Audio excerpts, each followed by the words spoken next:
Good morning sa inyo mga friends.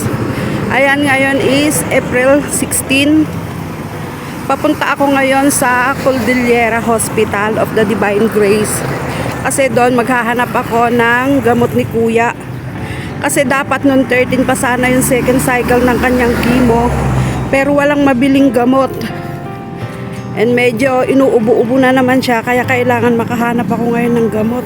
Hindi ko alam yung lugar, pero sabi nila paglabas daw doon merong sasakyan na papunta sa kung saan. Ay Diyos mio, hindi ko kabisado tong lugar na to, pero anong magagawa ko? Sabi ko kundi itry. Pwede namang magtanong ng magtanong, wala namang masama. Siguro makakapunta rin naman ako doon sa pupuntahan ko.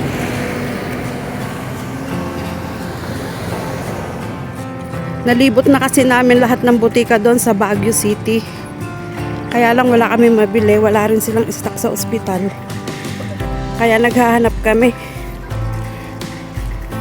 Yun sana nga ngayon may mahanap na ako. Pati sila sister ko at sa mga iba naming pinsan, naghahanap na rin sila doon sa Nueva Ecija. And sana nga may makita rin sila doon. Kasi kailangan. Sabi nga namin, paano na yung mga nagkikimo kung ganito naman na walang mabiling gamot? Paano yung mga sinasalba naming mga buhay nila kung ganito naman, di ba?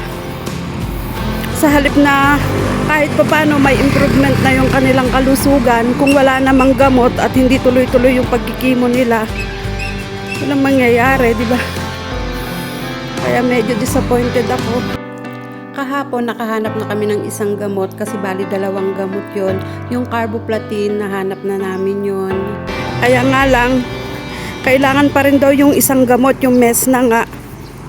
At yun yung hahanapin namin ngayon. May nakapagsabi sa amin, itry daw namin sa Cordillera Hospital of the Divine Grace. Baka daw sakaling meron doon. Kaya nakasakay na ako ng jeep. Our hearts beat to the city streets, we began to feel the fire. We rise like tall buildings as the chemicals that take us higher. The night's young and it's just begun as she puts her hand in mine. We wanna chase the night, wanna dance to the light, pull the stars from the sky, just two hearts running wild. Never sleep, never stop, as we shout from the top. We're gonna be two hearts running wild.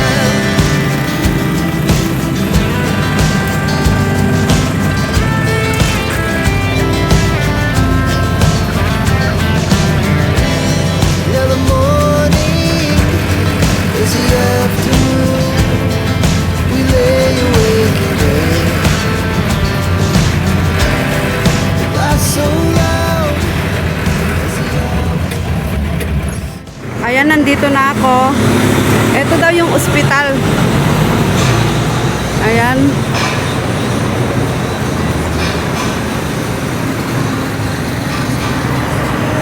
Ito daw yung hospital na sinasabi nila kung saan ako pwedeng bumili ng gamot. And sana nga meron dito para magamot na si Kuya. Ayan, punta tayo dito. Hintayin lang natin yung mga sasakyan. Punta tayo dito sa pedestrian.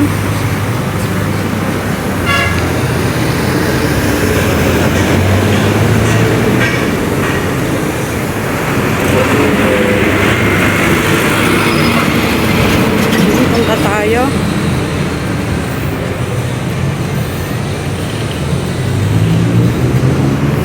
Tanong tayo dito kung meron sila.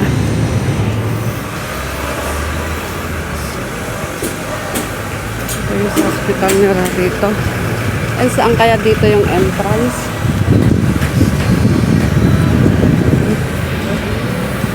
Tatanong na lang siguro ako dito. Ito, dito na ako.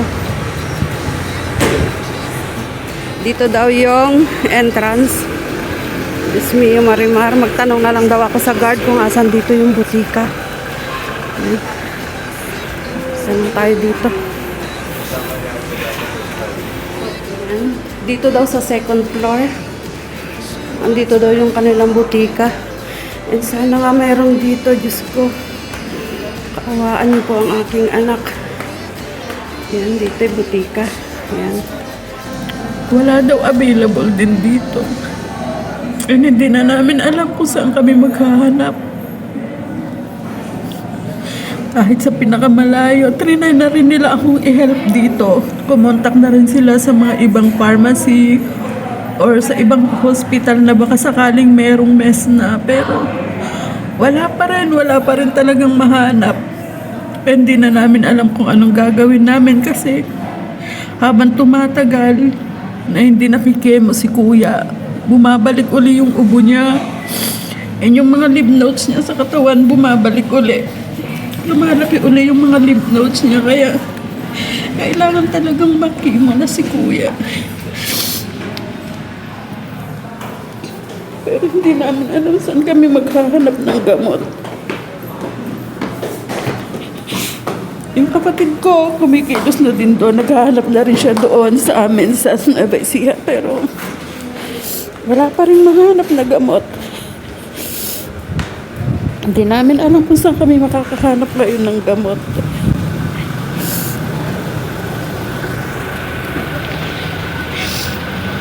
And babalik ako ulit din sa boarding house namin. Kasi iniwan ko mag-isa si kuya doon and may 2 oras ko na siyang iniwan doon mag-isa. Kaya babalik na ako doon and try namin uli. Try namin maghintay ng update kung kailan magkaka-stock or kung kailan at kung saan kami makakabili. Yan, balik muna ako sa boarding house namin.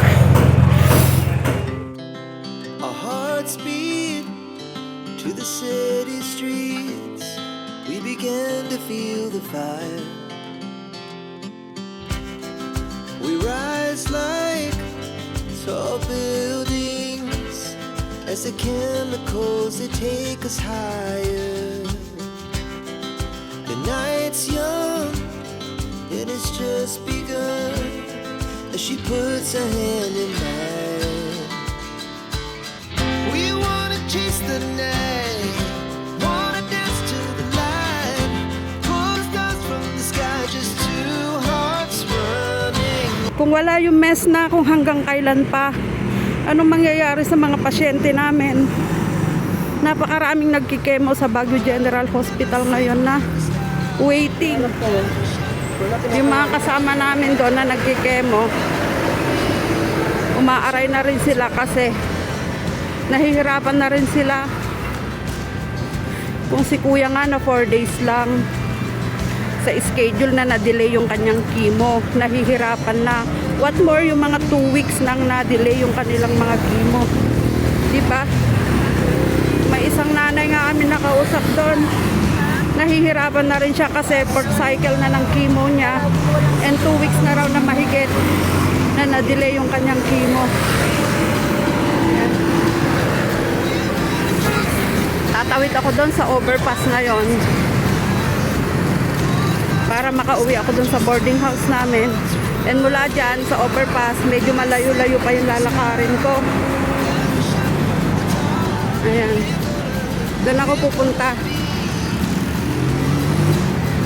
Pero kailangan tumawid muna ako dyan sa overpass na yan para makababa doon sa kabila. And sigurado si kuya, pag sinabi ko sa kanya na wala akong nahanap na gamot, eh medyo madidepress na naman yun. Akyat ulit tayo dito.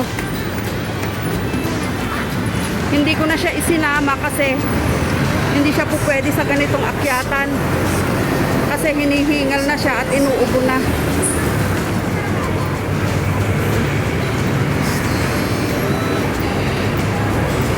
Tawid ako dito sa kabila.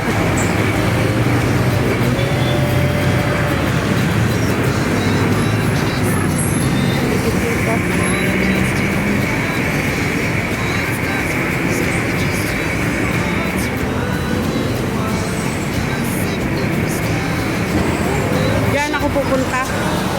Doon.